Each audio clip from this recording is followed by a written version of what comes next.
Salve, irmãos, com a paz do Senhor Jesus. Eu venho aqui gravar uma mensagem para os irmãos, para que cada um possa meditar, que nesse momento, que mesmo que nós não podemos estarmos aos cultos todos juntos, mas em espírito,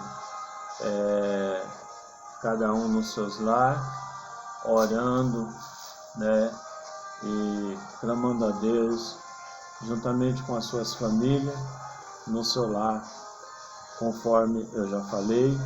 E eu espero que todos os dias os irmãos estejam aí, com os estudos, qual eu passei, estudando junto com a família, para que quando passar essa tempestade, que eu creio que na realidade no meu pensamento já passou, mas estamos aí ainda sujeito às leis, Então, eu quero meditar com os irmãos, sem perca de tempo, no livro de Romanos, no capítulo 8, passagem, eu creio que bastante conhecida, mas para os irmãos meditar nessa palavra.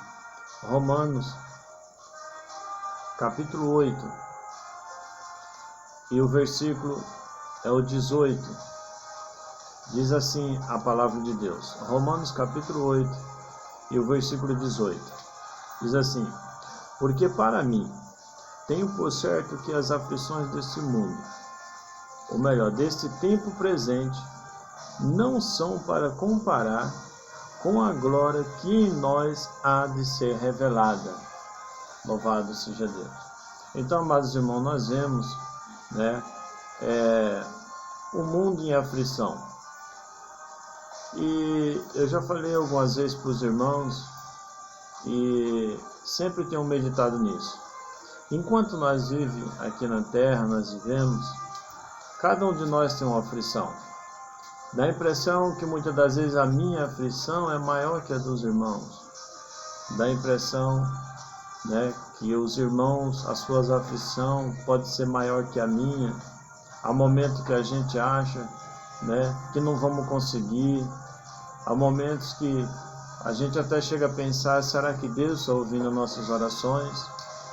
Mas aqui, irmãos, vem a mensagem, uma palavra de um homem, que é o nosso pai na fé, um homem, o maior pregador, no meu ponto de vista, E Paulo escreve aqui aos Romanos, e ele diz aqui: eu tenho para mim. Então ele tinha para ele essa certeza. Ele tinha para ele, irmão Paulo, foi um homem que conheceu os dois lados digamos assim, da vida. O lado de perseguir a igreja, o lado do mundo, o lado de longe da presença de Deus. E depois Deus o chamou, que os irmãos já conhecem a história. Então ele tinha essa certeza, irmãos. Ele vivia também aflito. Veja que ele era um homem de Deus, um pregador da palavra de Deus, e ele também tinha as aflições. Ele também vivia aflito. E ele diz aqui: tenho para mim, tenho por certo. Então veja, ele tinha por certo. Quando a gente tem uma coisa certa, nós não temos dúvida. Nós não temos dois pensamentos. Quando o irmão tem uma coisa certa na sua vida, você fala assim: olha, eu vou fazer um compromisso porque isso é certo que eu tenho. Você tem certeza daquilo. Então ele tinha certeza, irmãos. Ele tinha certeza que as aflições deste tempo presente não são para comparar com a glória que em nós há de ser revelada. Então, essas aflições, eu tenho certeza que além dessa aflição, dessa onda que o nosso país tem sido atingido, cada um de vocês também tem uma aflição, em particular. Mas tenha certeza, irmão. Tenha certeza, igreja. Assim como ele tinha a certeza que tudo isso nesse mundo, todo esse desespero, toda a sua angústia, toda a sua tristeza, todos os momentos de alegria, de felicidade, também de problemas, tudo que nós vivemos aqui, nesse mundo, né, nesse tempo presente aqui, não são, irmão, para nem comparar com a glória que há de ser revelada, né? Essa glória, o nosso Jesus, ele deixou a promessa em 14 do Evangelho de João, que ele iria preparar um lugar, e que se nós preparar, a igreja estiver preparada, ele vai voltar outra vez para nos buscar. E ele diz que para que aonde ele estiver, que nós estejamos junto com ele. Aonde? Na Nova Jerusalém, né? E Apocalipse ensina, creio que os irmãos também conhecem a passagem, aonde fala, né, da Nova Jerusalém, do novo céu, nova terra, e tantas passagens maravilhosas. E lá diz assim que então Deus lá, né, ele vai enxugar de nossos olhos todas as lágrimas.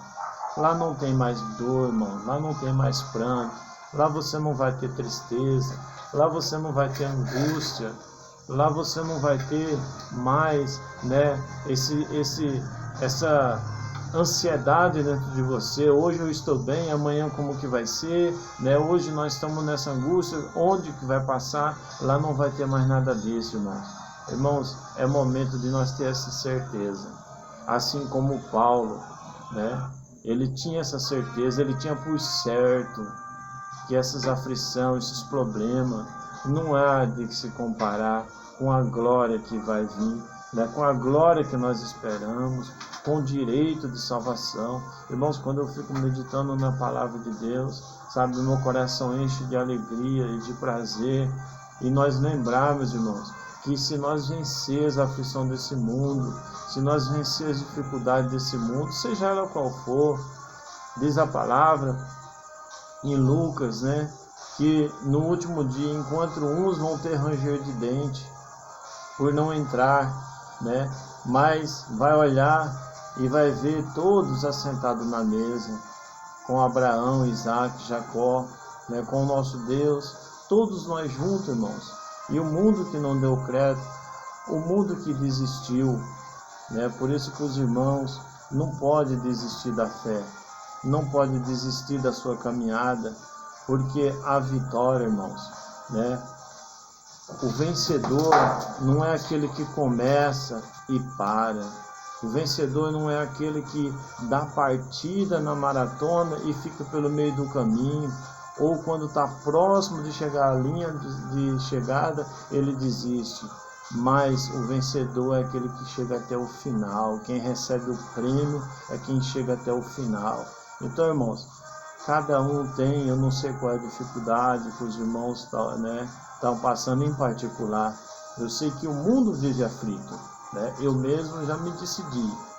Eu não quero saber de assistir jornal, de ver mais mensagem dessa onda que está solta aí no mundo.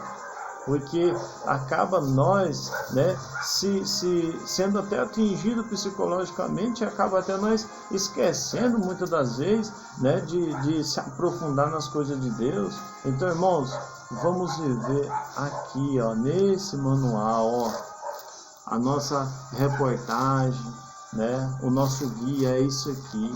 Então, irmãos, não importa a dificuldade, lembre, no momento de angústia, no momento de desespero, no momento que às vezes parece que tudo está, né, tão difícil, tão confuso, lembre que lá na frente, depois dessa nuvem negra, depois dessa onda, né, depois dessa tribulação, tem algo nos esperando.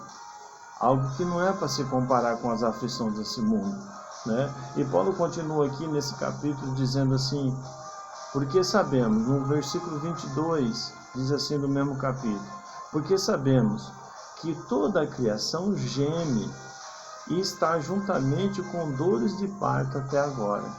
Irmãos, o mundo inteiro, a nação, né, a humanidade é criação de Deus, porque foi Ele que criou, foi Ele que formou, né? Então tudo é criação de Deus, mas essa criação de Deus está, né, diz aqui que toda a criação geme está juntamente com dores de parto até agora.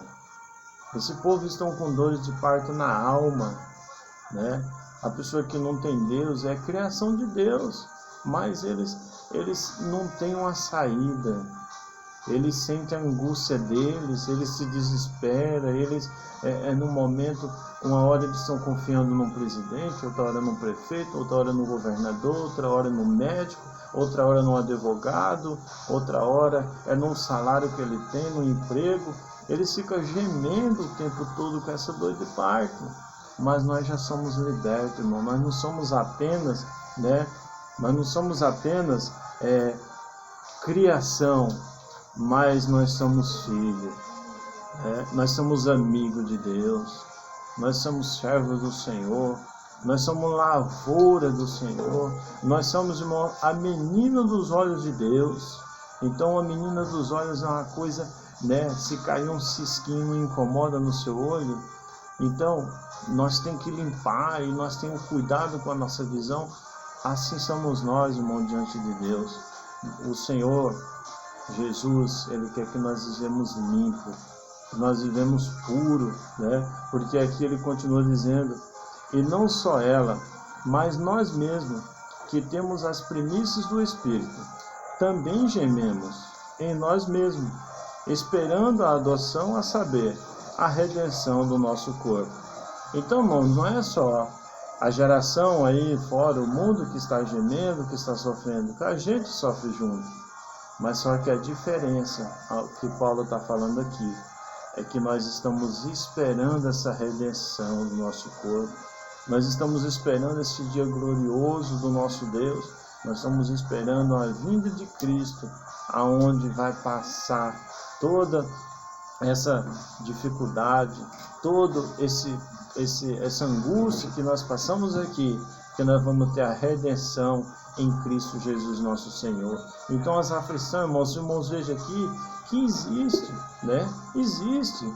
E se nós, para mais para frente, diz assim, no 26, e da mesma maneira também o Espírito ajuda as nossas fraquezas, porque não sabemos o que havemos de pedir, como convém, mas o mesmo Espírito intercede por nós com gemido inexprimível. Mesmo que nós não sabemos, irmãos, pedir, nós não sabemos muitas das vezes o que é melhor para nós, mas o Espírito geme, inexprimível, geme, intercede a Deus, por nós, louvado seja Deus, com um gemido inexprimível. E para encerrar diz assim no 28, e sabendo que todas as coisas contribuem juntamente para o bem daquele que ama a Deus, naquele que são chamados pelo seu decreto. Você, irmãos, não foi você que escolheu. Nós somos chamados pelo decreto de Deus. E os irmãos estão vendo aí o que é um decreto. O prefeito decretou que tem que fechar tudo. Tem que fechar, porque foi um decreto. Então você, nós somos chamados, irmão, por decreto de Deus. Não foi porque nós somos bonitinhos, bonzinhos, Não, foi um decreto de Deus. Ele decretou. Pastor Moacir, ele é meu. O irmão, a irmã que está aí do lado, o jovem, o Senhor decretou, você é dele. Então se alegre no Senhor. As aflições vêm, mas Deus decretou que você é escolhido dele, que você não é apenas criação, mas você é filho. E mesmo filho, diz aqui a palavra, que nós também sofremos no 23, Mas nós devemos ter essa esperança na redenção de Cristo. E Jesus também falou sobre isso. Ele disse aqui, no capítulo 16 do Evangelho de João, e o versículo 33 diz assim: tenho-vos dito isto, para que em mim tenhas paz, disse Jesus. No mundo tereis aflição, mas tende bom ânimo, eu venci o mundo. Então, irmãos, Jesus já disse que nós teríamos aflição, mas ele venceu o mundo. Se ele venceu, nós só venceremos se nós estivermos em Cristo. Então, os irmãos, guardem essa palavra, Fique na paz do nosso Senhor Jesus Cristo, Oramos um pelos outros. Não esqueçam de orar uns pelos outros, pela igreja de Deus. E eu tenho certeza que as aflições desse mundo, irmãos, não são para se comparar com a glória que nos espera, né?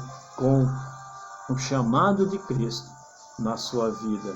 E não foi você que escolheu, irmão. Não queira voltar para trás. Não queira desanimar, porque você foi chamado por decreto. E o decreto, como eu já disse, os irmãos estão vendo aí o que é um decreto. Se alguém desrespeitar o decreto do prefeito e abrir o seu comércio, o que acontece? É fechado, é multado, é negado o alvará para ele. Então você não pode desanimar, irmão nem irmã, nem igreja, não pode desanimar. Você foi chamado por decreto de Deus. Então se você negar esse decreto, duro é para você, duro é para nós. Então vamos respeitar o decreto de Deus, porque foi Ele que nos chamou, então Ele nos capacita. Amém? Deus abençoe os irmãos, Deus abençoe a igreja, Deus abençoe a sua família, o seu trabalho, a sua vida, no nome do Senhor Jesus. E que vamos orar um pelos outros, e em breve estaremos juntos, adorando e glorificando o nome do nosso Deus no templo, né? Junto em espírito e também, né, pessoalmente, porque agora no momento nós estamos apenas pela fé. Amém? Deus abençoe a todos e fique com Deus no nome do Senhor Jesus.